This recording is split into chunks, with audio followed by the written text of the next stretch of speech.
Hi, I am the Tinkering Turtle, and today we're just going to do a quick upgrade to the Hemingway Escape. We have the stock grips on here. I've never been a fan of these because as you ride, they will twist on the handle. I don't like that, so I like to have grips that lock on with a bolt and you can tighten down and they don't move. I decided to keep the stock twist throttle. I don't really have a good reason to change it to a thumb throttle. And the way it's set up, I think it just works just fine, because this bike to me is worth or used more for a short-term ride, short rides, the urban type settings, cruising to the neighbors, around the neighborhood, running to the store real quick. That's where the Escape really shines in my mind. So the twist throttle is just fine. I'm going to swap out the grips. I'm also going to add a Hafny bar end mirror to this side because I don't like riding a bike without a mirror. I don't like turning my body and looking behind me. I think it's a really dangerous thing to do. So that's what we're going to do today. Just switch out the handles and put on a Hafny bar end mirror. Let's get to it.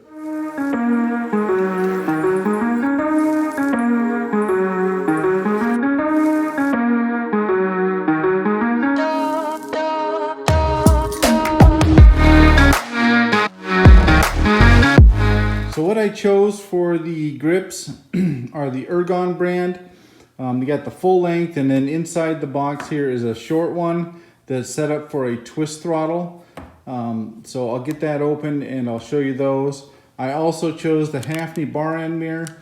On my cruiser and my step through, we used the 62 millimeter mirror. On this one I chose to try the 68, I think it is. So we'll see how that looks and how it works on the bike.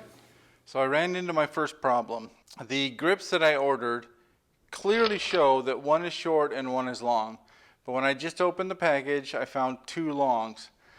So what I decided to do is, instead of sending it back and trying to get the right set, I'm just going to go ahead, because it looks like these are just covered in rubber and over a plastic sleeve. I'm just going to take a razor blade, measure the length, cut the rubber around the handle, peel that off, and then I'll cut the plastic with a hacksaw or a bandsaw or something. And I'll show you what that looks like when I'm done. So here's the result. I've got the original stock grips at the top and the Ergons at the bottom. I have trimmed off this one. It was the same length as this, but I cut around the rubber part with an X-Acto and then hacksawed the plastic piece off, and I'll show you how those go on. So to get the original stock grips off, they're pressed on and you just have to twist and pull, and it's pretty difficult. You have to twist, you have to put a lot of effort into pulling it off, but they will come off. You just have to twist it back and forth and pull it off. Then when you go to put the new ones on, these Ergons, you just slide them over. They go on fairly easy. You kind of get them in the right position. Then you take a 4mm hex wrench and you just tighten them down.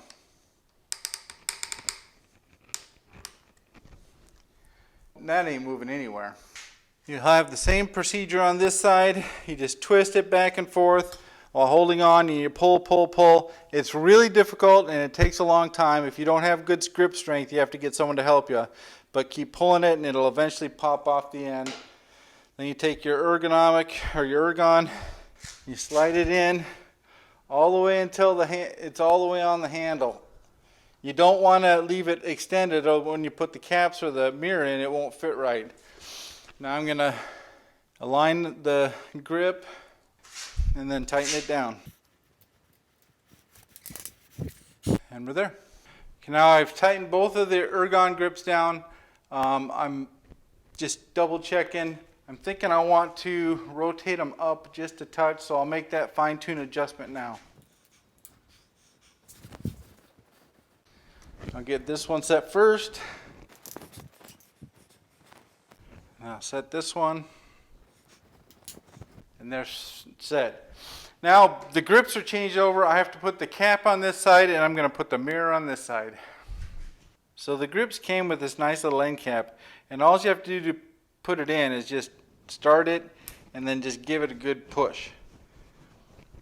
and that gives you a nice clean finish on the end of your grip. On the other side, we're going to do a mirror. Let's get to that. So I've pre-assembled the Hafny mirror, and one thing I found is, number one, you use a 5mm hex wrench on this. But one thing I found is that it comes with this sleeve, and that sleeve a lot of times won't fit in the end of the handle. So what you do is you take that sleeve off, and as you tighten this, these pieces will come up and they'll grab the edges of the handle. So you don't absolutely need this. It's nice if you can get it to fit, but it's not a requirement. So you slide it in and get it positioned kind of the way you want, and then you just tighten this down and you'll feel it gripping pretty quickly.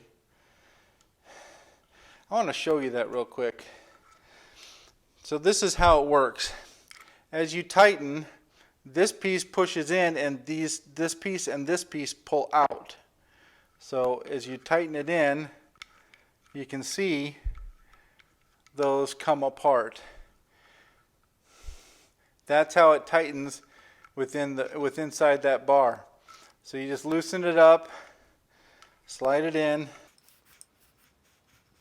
and again, you feel it tighten really quickly. So now it's not moving at all. Then you just tighten this back bolt down, so this is hard to move but movable. That way you can adjust it on the fly, but it won't vibrate out of the way. So that's all you're trying to do with this one. You don't crank it down so it doesn't move. Just crank it down so you can just adjust it, and once you're into place, it won't do it. I need to go a little tighter. So again, you can move it, but it doesn't quite want to move other than when you have your hand on it.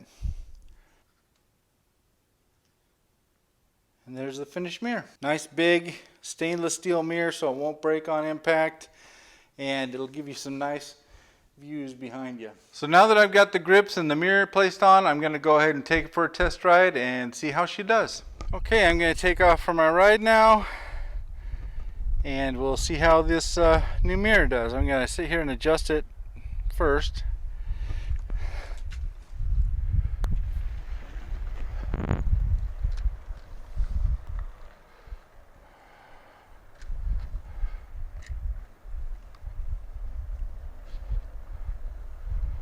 Well, it gives you a nice rear view of what's going on back there.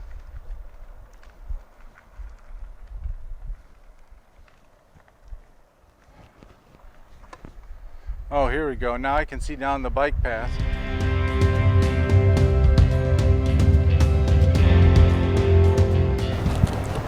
So I've got it adjusted. I'm going down the bike path. I can see really good behind me. The mirror has a slight deformation in it, not horrible, so it's in good shape, and that larger size gives you a little better picture of what's behind you. I wouldn't say that if you bought the 62 originally, I wouldn't say go out and buy a 68. It's not going to give you that big of a difference, but I can definitely have a bigger field of view when I look at it, so that's a good thing. I like the 68. I think if you haven't bought a bar end mirror and you're thinking about getting one, I would definitely opt for the bigger one for sure. It's a nice mirror, and I can see everything behind me. I can see right now cars coming down the street. I can see the bike path really well, so it looks pretty good.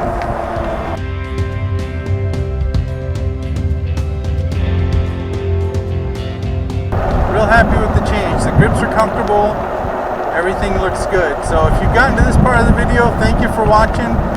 If you have any questions, leave them in the comments below, and I will catch you next time.